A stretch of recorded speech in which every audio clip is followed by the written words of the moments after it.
Anna Zhevrenovich invited me into her home because she's not silent, and she doesn't want other victims of domestic violence to be silent either. Why do you think it's important to tell your story?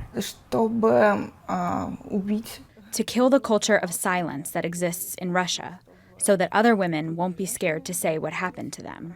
What happened to Zhevrenovich is that in December 2014, her live-in boyfriend beat her up on the night they broke up. I woke up and he was sitting on me, holding down my arms and legs. He starts hitting me in the face and head, saying he wants to mutilate me.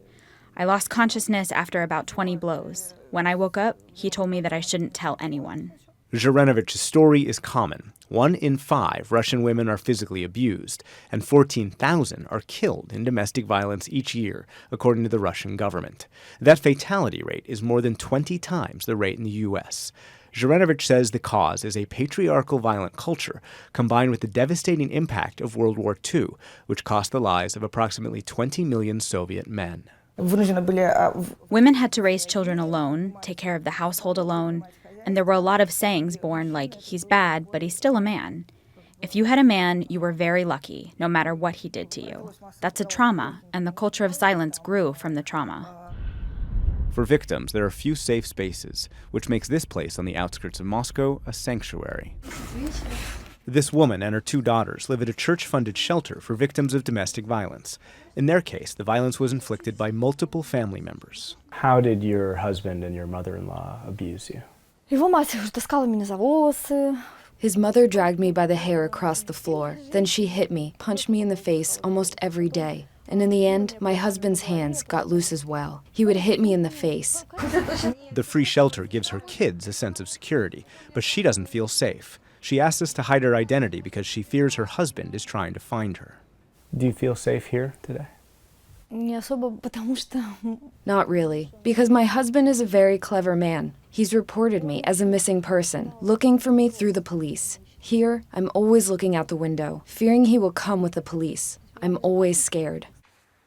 Victims often fear and distrust police, says shelter administrator Natalia Fishenko.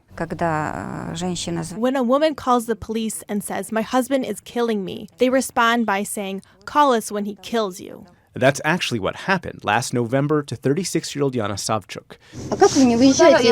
She recorded herself calling the local police in a town 200 miles south of Moscow and calmly asking for help.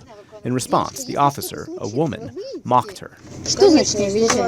The officer says if he kills you, we'll certainly come to examine the dead body. 45 minutes later, her boyfriend killed her. In June last year, Russia passed a law making domestic abuse a crime punishable by up to 2 years in prison.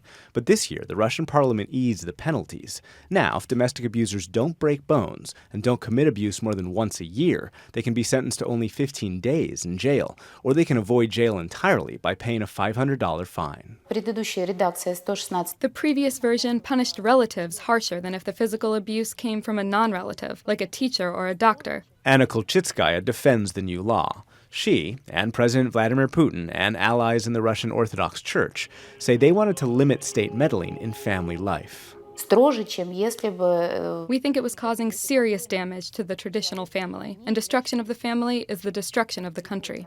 There is a policy of forcing Western values and Western techniques. These are mostly being repelled by traditional Russian values because the Western values are perceived as strange, wild, and irritating. We want to stay Russian.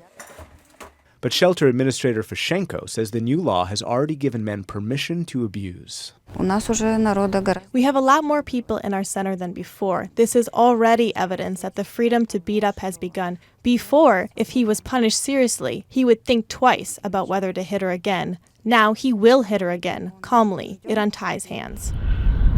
900 miles east of Moscow, in the city of Ufa, Yevgenia Zhakar is trying to help women who are beaten by those untied hands.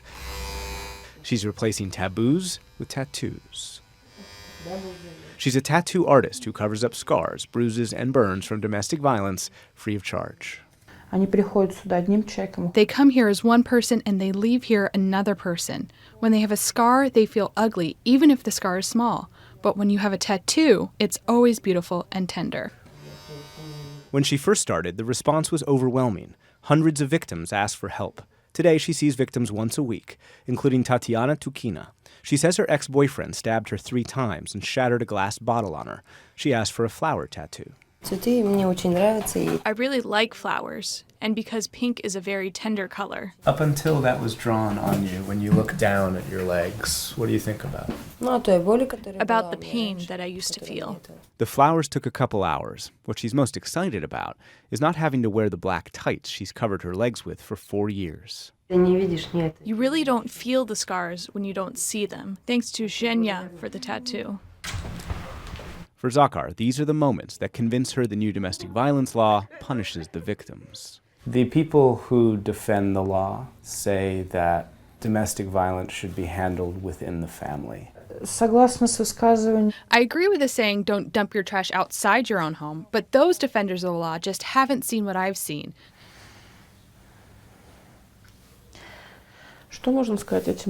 These young women's lives and bodies are ruined. What can one say to the people that passed this law? God forbid you find yourself in the victim's shoes. In some areas, the law has had one unexpected consequence. Zherenovich says it encourages victims to come forward. Why are women afraid to go to police? They are afraid to be left without a provider, that their husbands will go to jail. When it's only administrative punishment, it takes away the psychological barrier, and women will start to tell police about what happened to them. Zherenovich not only went to the police, she wrote a magazine article about what happened. And suddenly, hundreds of women contacted her. So she kept writing, and she says that's changed the culture. Before, when they talked about domestic violence, it was shut up or it's your own fault. Material that I published has broken this circle of silence. But she knows many Russian women don't have her public outlet or her courage. I know that's in contrast with other women who have no social capital. I used mine to talk about the authorities, talk about how to defend yourself, so it would be easier for others. Because most women's resources are much more limited.